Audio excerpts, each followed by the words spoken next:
serving the Republic of the Philippines for more than 75 years. Ito po ang Presidential Broadcast Service. From the Presidential Palace, Manila, Dateline Malacañang.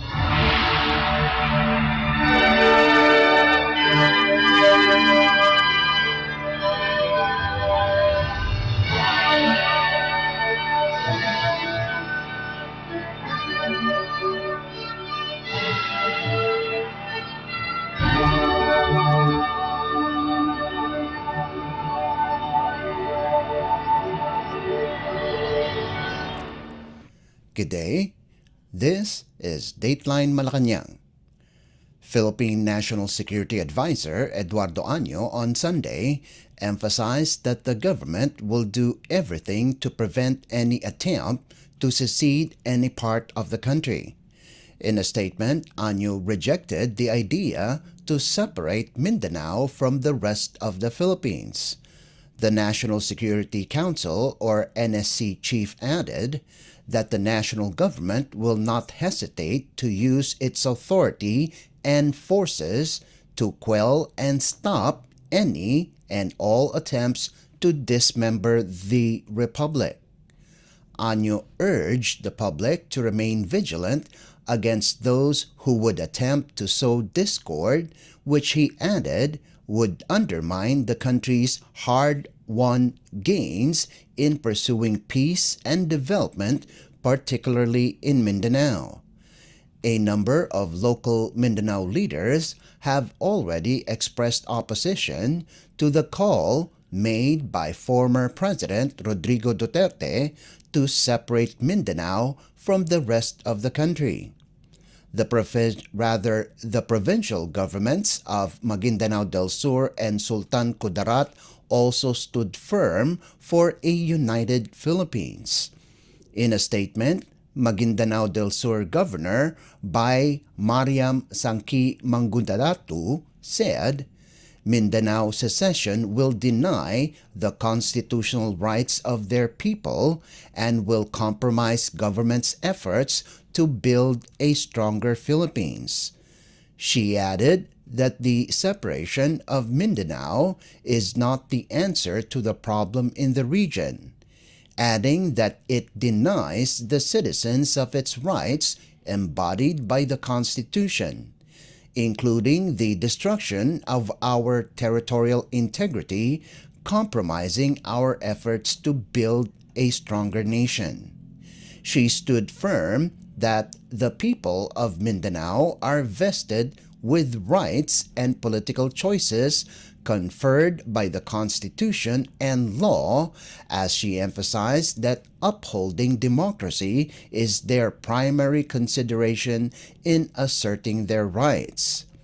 Sultan Kudarat Governor Dato Pax Ali Mangudadatu, for his part, also affirmed his commitment to democracy, inclusivity, and justice as he called for unity and one united Philippines, opposing calls for Mindanao secession.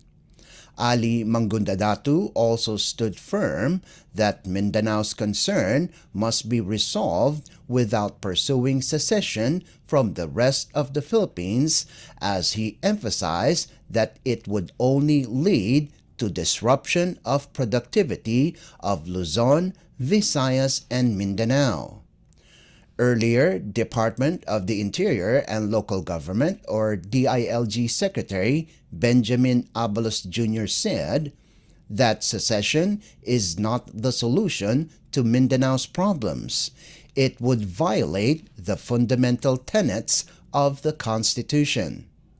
Secretary Abalos added that it would destroy the territorial integrity of the Philippines and disrupt decades of painstaking effort to build a stronger union among all peoples and ethnicities.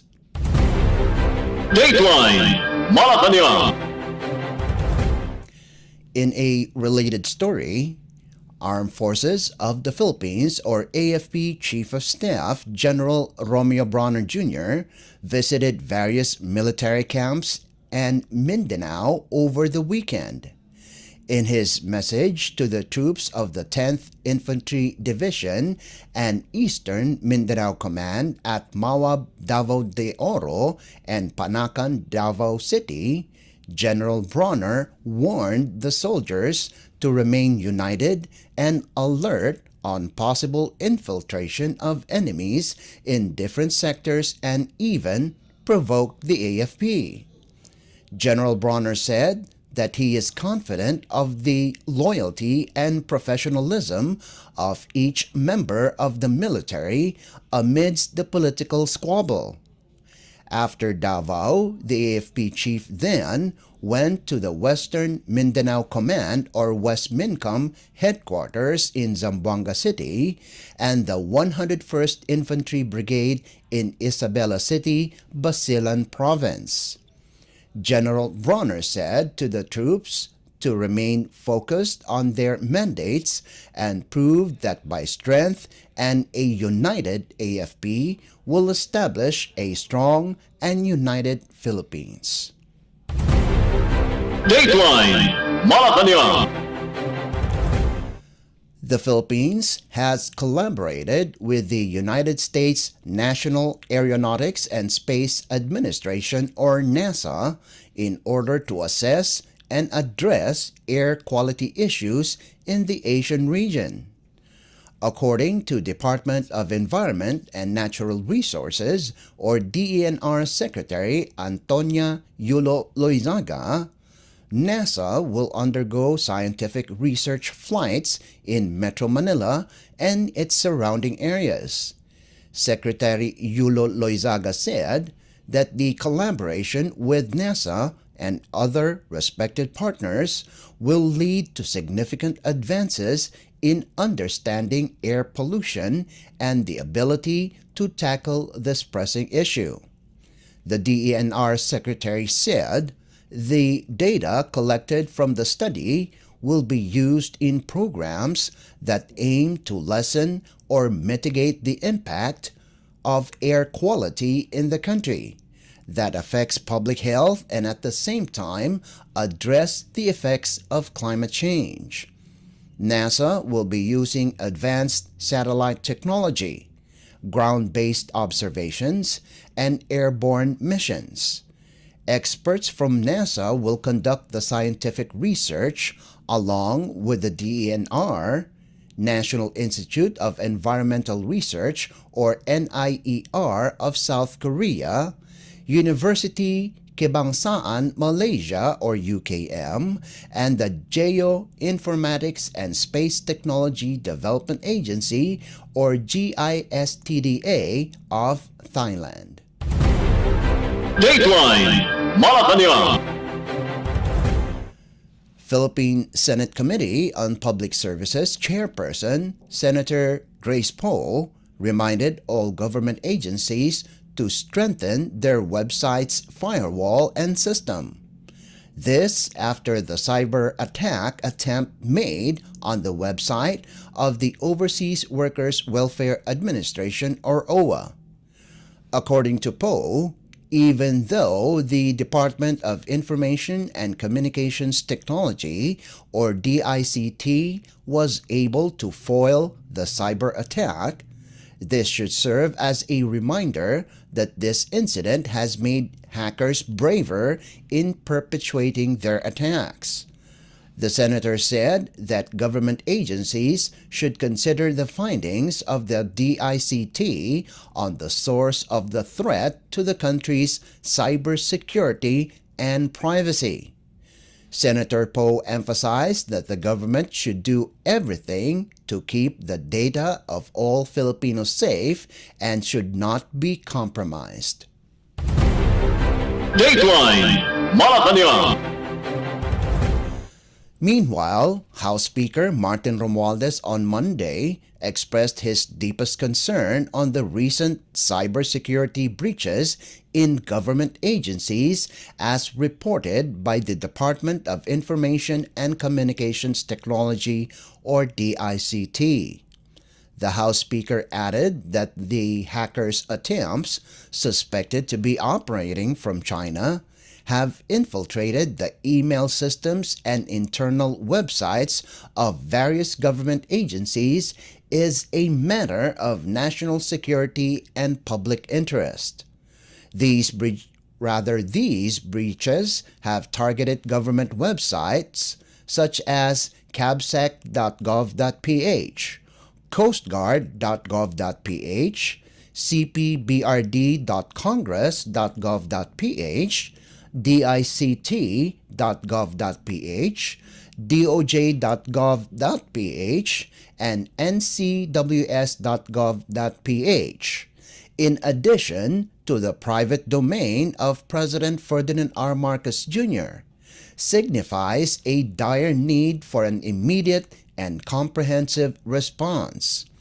Because of these alarming incidents, Romualdez called on the DICT and other concerned government agencies to conduct a thorough briefing for the House of Representatives that would focus on the nature and extent of these cyber attacks, the current measures in place to prevent future incidents, and strategies for enhancing the government's cybersecurity infrastructure. Speaker Romualdez said that the House of Representatives is ready to support any legislative action to enhance the country's cybersecurity and protect the nation from digital threats.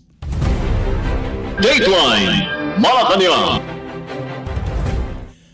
The Philippines Department of Social Welfare and Development, or DSWD, reported that almost 27 million pesos worth of humanitarian assistance was given by the agency to areas affected by the trough or the extension of the low pressure area, or LPA, in the country. According to the DSWD, the fund is allotted to affected villages or towns in the regions of Davao, Socsargen, and Caraga. As of Sunday, rains induced by the trough has affected 300,000 families, or over 1 million individuals. 21,757 families, or 82,810 individuals, are temporarily staying in 324 evacuation centers. DSWD Secretary Rex Gatchalian earlier distributed assistance to those affected by the heavy rains and floods in the province of Davao Oriental. Dateline Malacañang. The Philippines Department of Agriculture, or DA, announced that importing of live cows, buffaloes, and its meat products from the countries of Libya, Russia, South Korea, and Thailand are prohibited. According to DA Secretary Francisco Chu Laurel Jr., this is because of the outbreaks of lumpy skin disease, or LSD, a viral infection that kills cows. Because of this, Laurel ordered the immediate suspension of processing, evaluation, and issuance of sanitary and phytosanitary clearances for imports of cows, buffaloes, and its meat products. According to the National Center for Biotechnology Information's report, the outbreak of LSD was registered in Southeast Asia in 2020, particularly in Vietnam and Myanmar. LSD then spread to Thailand and Lao People's Democratic Republic in 2021, but there were no cases recorded in the Philippines and Indonesia until today. Origins of the viral disease was first detected in Africa.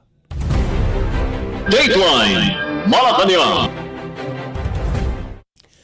And finally, the Philippine Institute of Volcanology and Seismology, or PHIVOLCS, on Sunday reported that the public should expect Mayon volcano to exhibit phreatic explosion from time to time. According to PHIVOLCS resident volcanologist Dr. Paul Alanes, Phreatic explosions happen when cold rain touches the hot ground of the volcano. Dr. Alanis added that Alert Level 2 is hoisted over the volcano, so this is only natural, and this event also happens even if there are no alert levels. The expert explained that before the phreatic eruption on Sunday, PHIVOX also recorded the same activity on December 24th last year.